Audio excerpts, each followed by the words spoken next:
일 잘하는 기획자들의 습관 세 번째. 자, 널리 알려져 있듯이 떠오르는 아이디어가 있을 때 메모하는 것은 아주 좋은 습관입니다. 하지만 일 잘하는 기획자들은 거기서 한 발 더 나아가서 아이디어를 그림으로 그려봅니다.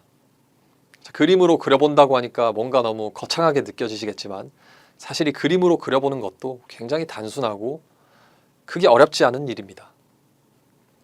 우리의 머릿속에 떠오르는 생각들을 계속해서 요약하고 간단하게 그려보면서 아이디어를 점차 구조화해 나가는 것입니다. 우리가 일반적으로 접하는 SWOT, 즉 강점과 약점 분석이죠. 이런 일반적으로 알려진 분석 같은 경우에도 우리 머릿속에 있는 생각을 그림으로 그리며 구조화시켜 나가는 도구 중 하나입니다. 이 스왑 분석에 대해서 간략하게만 알아보면 어떤 사업 또는 계획의 강점, 약점, 기회, 위험 요인을 구조화해서 분석하기 위한 기법입니다. 그리는 방법이 매우 간단하면서도 강력한 도구로 알려져 있어 일반적인 비즈니스 현장에서 널리 사용되고 있죠. 다음 그림에서와 같이 우리 아이디어를 4가지 단위로 분석해서 도식화한 후 그 요인들을 한 곳에 두고 평가해보는 도구입니다. 이렇게 간단하게 아이디어를 그려보며 시작하는 것도 아주 훌륭한 방법입니다. 그 외에는 인터넷 검색창에 PPT 템플릿 차트라고 검색해보면 수많은 다이어그램들이 나올 것입니다. 보통은 우리가 기획서를 작성할 때 여기서 적당한 모양을 찾아서 기획서를 만들어 나갈 것인데요. 이렇게 만들어진 모양을 참고하여 평소에 떠오르는 생각들을 손으로 쉽게 그려보는 습관을 만들어야 합니다. 물론 예쁜 색깔을 칠해야 한다거나 똑바로 그리기 위해 자를 대고 그리거나까지는 하지 않아도 괜찮습니다. 이 차트 템플릿이 우리가 기획서를 예쁘게 만들기 위한 도구가 아니라 생각을 정리하기 위한 도구임을 알고 직접 활용해 보는 것이 중요합니다. 자, 그런데 처음부터 우리 머릿속에 떠오르는 그림을 그리기는 정말 어렵겠죠?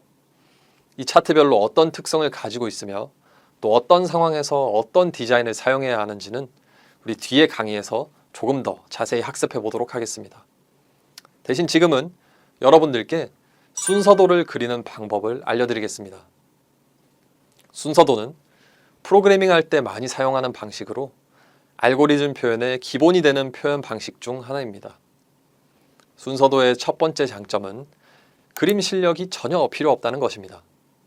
자, 우리 네모 정도만 그릴 수 있으면 정말 간단하게 순서도를 완성할 수 있습니다. 이렇게 단순한 기본 도형 몇 개와 화살표만을 활용해서 생각을 정리해 나가 보겠습니다. 두 번째 장점은 그렇게 쉽게 그릴 수 있음에도 불구하고 현업에서도 많이 사용되는 생각의 구조화 방법이라는 것입니다. 그 이유는 순서도가 단순한 패턴을 가지고 있기 때문에 시간이 지나고 보거나 잘 모르는 누군가가 봐도 어떤 의미인지 단번에 알 수 있고 우리 생각의 흐름을 구조적으로 표현할 수 있기 때문입니다. 먼저 순서도의 기호와 의미를 알아보겠습니다. 이렇게 보면 또 너무 기호가 많고 복잡해 보이죠? 자, 우리는 여기서 딱 3개만 골라서 쓰겠습니다. 먼저 이 타원형 모양은 순서도의 시작과 끝을 의미합니다. 그렇기 때문에 전체 순서도에 딱 2개만 있으면 되겠죠? 그리고 중간에는 대부분 네모와 마름모가 들어갑니다. 자세한 예시는 조금 이따 확인하고 먼저 정의만 확인해 보겠습니다. 네모는 값을 계산하거나 대입하여 처리하는 기호입니다. 실제로 수행하는 행동이 들어간다고 보면 됩니다. 마름모는 어떤 조건에서 참 또는 거짓, 예, 아니오를 선택할 때 그리는 도형입니다. 마름모에서 우리는 2갈래 길로 나누어지게 되고 그 2갈래 길 중 하나를 택하게 됩니다. 아직까지는 이 순서도가 직접적으로 와닿지는 않으실 겁니다. 자, 다음 사례를 통해 순서도 작성 방법을 한번 알아보겠습니다.